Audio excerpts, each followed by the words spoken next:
cuáles eran los indicadores que utilizaban? Bueno, el concepto de calidad estaba definido en varios indicadores.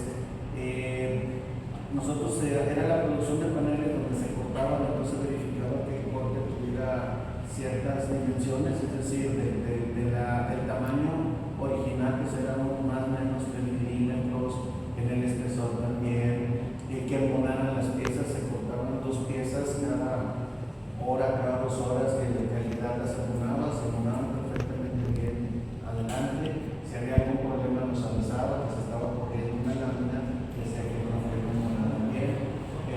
Se le llamó también ceja hueca, porque se habla que era un macho de una hembra. Entonces el macho tenía una ceja, que a veces esa ceja no entraba de espuma, entonces se llamaba ceja hueca. Entonces ahí teníamos que tener cuidado con ceja hueca, teníamos que tener cuidado con que tuvimos un terrible problema en la fábrica, no estaba aislada. Fíjate, vendíamos productos de aislante térmico y no estaba aislado. Entonces en verano hace mucho calor y en invierno hace mucho frío. El frío hacía que a veces el proceso no se pudiera llevar a cabo porque era exotérmico, no endotérmico, estaba generando absorber calor. Y si no había suficiente calor, ahí teníamos una doble banda y no para calentarlo, como quiera la espuma no levantaba. Y en verano era al revés. Teníamos dentro de la resina, voy a decir que yo soy culpable de que cuando yo estaba trabajando nosotros utilizábamos freón como una sustancia que iba a conservar el concepto del aislante térmico, y después, como en los 2-3 años, se vio que el freón era uno de los causantes del hueco que se abrió. Entonces a mí me tocó trabajar con eso, pero no sabíamos que era uno de los causantes. Pero tenemos características, checar densidades de la espuma, verificar la compresión, en fin, o sea, había bastantes indicadores. Uno todos manejaba directamente calidad, pero muchos nos avisaban: oye, fíjate que la sierra está cortando mal, a veces tenemos que parar, mandar a la parte eléctrica, porque generalmente era bronca eléctrica, pero a veces era bronca mecánica, de que fallaba una bomba y la resina no salía bien, en fin, pero eran muchos indicadores que tenemos de considerar para la calidad. Y obviamente en el día de la calidad nos tiene marcado este indicador: puedes tener más o menos tanto de tolerancia, en este menos, en este más. Ya llaman en base a cada concepto, nos daba información de calidad de cómo debería de estarse cuidando. Y como había dicho anteriormente, sí es muy diferente lo que se hacía aquí en la ciudad y lo que se exportaba. ¿Cuál era la mayor diferencia? Fíjate que la diferencia principal estaba en la resina. Cuando nosotros quisimos exportar el producto tal cual, para poder exportar, Estados Unidos hacía muchas pruebas, y dentro de las pruebas había una de aire, que si queríamos nosotros venderlo para construir casas y todo, decían: ¿qué tal si la casa está en la costa y viene un huracán? Entonces le hacían la prueba del aire y una de las láminas salía volando. Entonces teníamos que hacer que tuviera mayor pegamento o modificar el producto para que tuviera un mayor enganche. A la hora de la fue la resina. Y luego otro era contrafuego.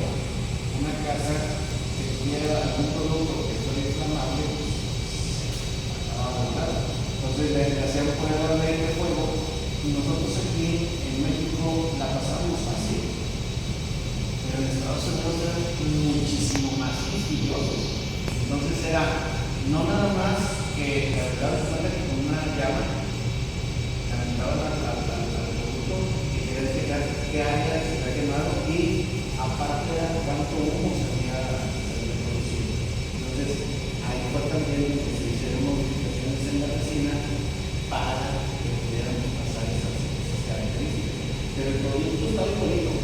Nada más era quitarle el pegamento, que no tuviera ninguna raya, que no tuviera ninguna mancha, o sea, detallitos así muy ser más quisquillosos.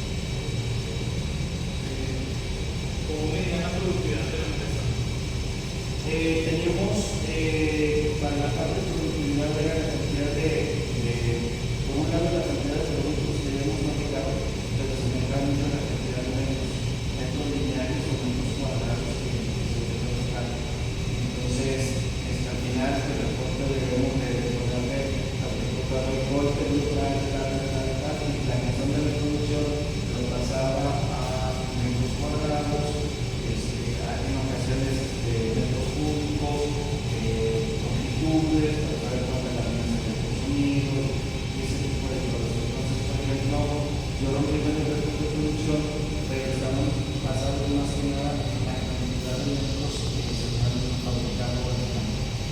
No tanto de la producción, sino de la producción.